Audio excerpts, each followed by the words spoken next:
listening to the Art of Homeschooling podcast, where we help parents cultivate creativity and connection at home. I'm your host, Jean Miller, and here on this podcast, you'll find stories and inspiration to bring you the confidence you need to make homeschooling work for your family. Let's begin.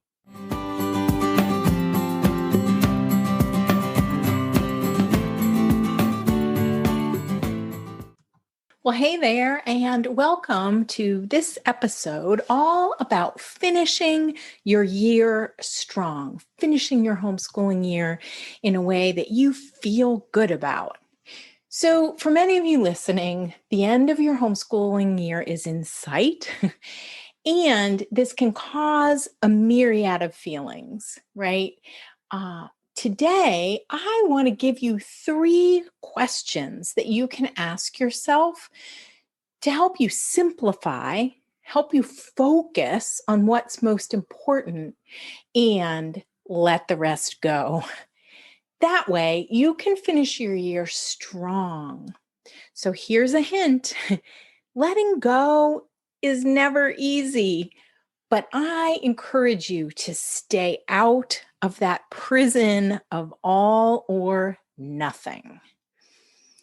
So I remember so vividly during our homeschooling years, getting to the month of April and feeling way off my game. April is the time of year when you let go of some of the plans that you know you're not going to be able to fit in, right? And sometimes we feel so guilty about this. We're nearing the end of the school year. We have 1 or 2 blocks to go. And this sometimes brings a mounting sense of pressure to get all the things done, to push through the plans that we've made so long ago, like last summer or fall. And sometimes we even feel discouraged about how this year went or is going.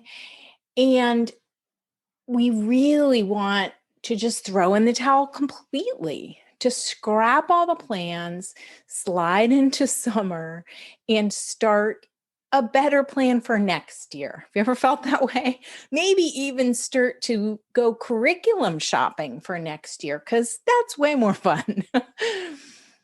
The lure of nice weather, of summer camping trips, and a fresh start to our planning can lead us to just fizzle out with our spring lessons.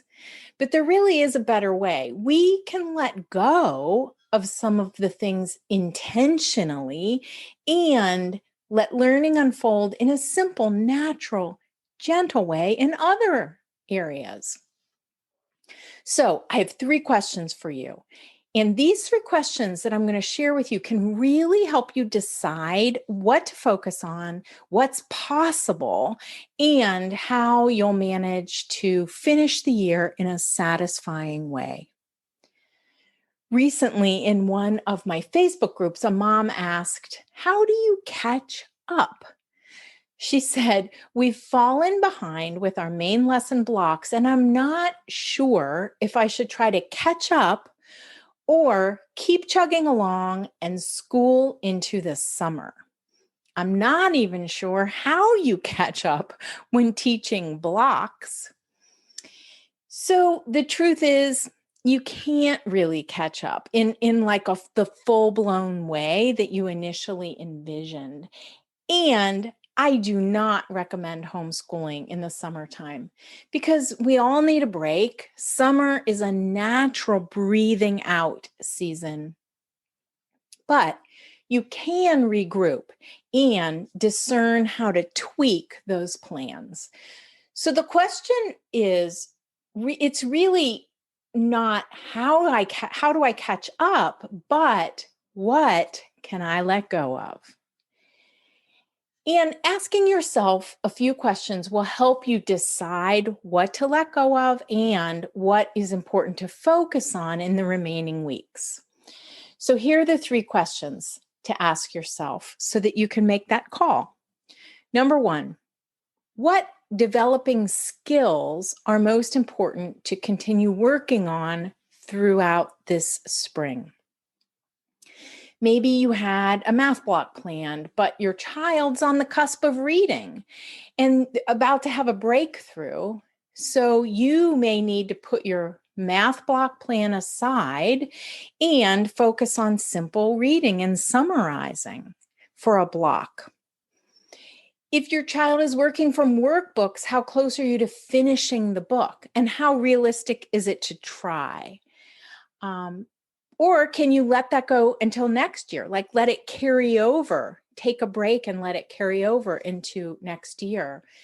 Or has your child had enough, like gotten enough learning out of it so that you can let it go entirely? Remember that one of our main ways that one of the main forms of assessment in our homeschools is observation. So watch your child for the next few days or a week and see what you think they need for the rest of the year. Okay, number 2, what blocks are most important to bring to a conclusion in order to plan for next year? So what developmental aspects of your plan need to be considered? Do you need to focus, for example, on Norse myths so that you can move into Greek myths next year? Do you need to include a brief introduction to geometry so that you can dive deeper in the fall? Or can you add your ideas, for example, that you had for local geography this year in 4th grade to the beginning of a block on the geography of a larger region, of your region or your country? Add that to the block for next year. All right, that was the second question. And now the third one is, what future plans does your child have? Your older children in particular. Do they hope to reach a certain level of math, for example, in high school, or to get ready to go to school if they're choosing to go to school next year? Will they be required to have covered any specific topics? Are there any assessments that you need to consider that are required by your state or that you plan to have your child participate in as you think about maybe the next 6 months or so? Because that is important to factor in. I really believe strongly that children need to be taught test-taking skills, particularly if that is a part of your homeschool. For us, it really wasn't until about 8th grade, but wherever you are with that, it's something to factor in. So those are the 3 questions about skills, blocks, and future plans. And I offer you these questions so that you can consider instead of just fizzling out or burning out this spring, you might just need to intentionally let some things go, and that is okay.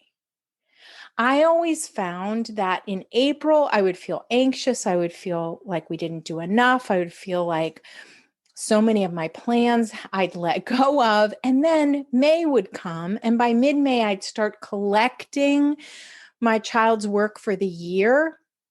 Like each of my kids, I'd make a pile for them on the sideboard in our dining room of the work that they completed sometime toward the end of May.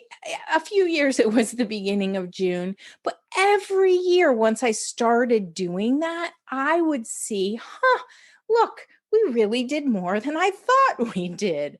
So April is a month of feeling unsettled, and May, by the time you get to the end of May, if this is getting toward the end of your year, I promise there will be some surprises that you forgot about. So here's a little scenario. I'm curious. Have you ever had one of those days where you have a beautifully planned story and a painting to do with maybe your 2nd grader, right? But while you're setting up the paints, your toddler spills the rinse water all over the dining room rug. And while you're mopping that up, your 4th grader wants to know why she has to finish reading the Norse Myths book today.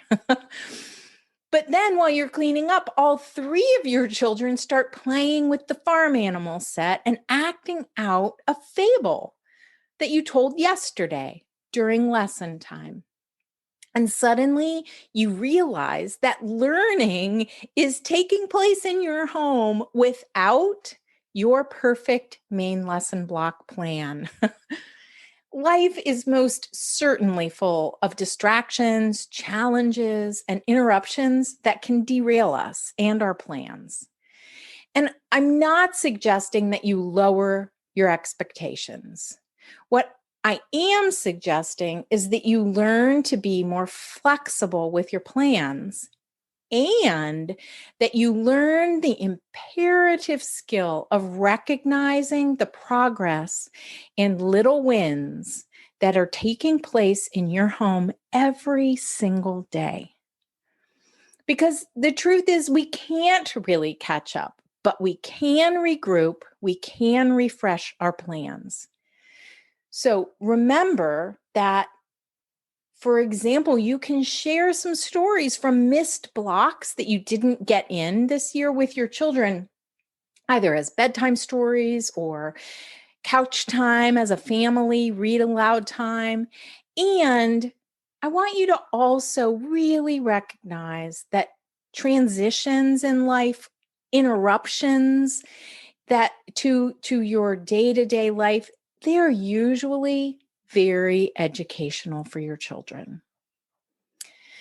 So don't forget about the 3 questions to ask yourself so that you can really ascertain what's most important to keep, to focus on for the rest of this year and what you can let go of. If you want more support for wrapping up your homeschooling year, I have a wonderful blog article about creating a portfolio to wrap up your year. And I'll be sure to link to it in the show notes. The show notes for this episode can be found at artofhomeschooling.com/episode 26. Thanks so much for joining me today, and I will see you next time. Bye for now. That's all for today, my friend. But here's what I want you to remember. Rather than perfection, let's focus on connection. Thanks so much for listening, and I'll see you on the next episode of the Art of Homeschooling podcast.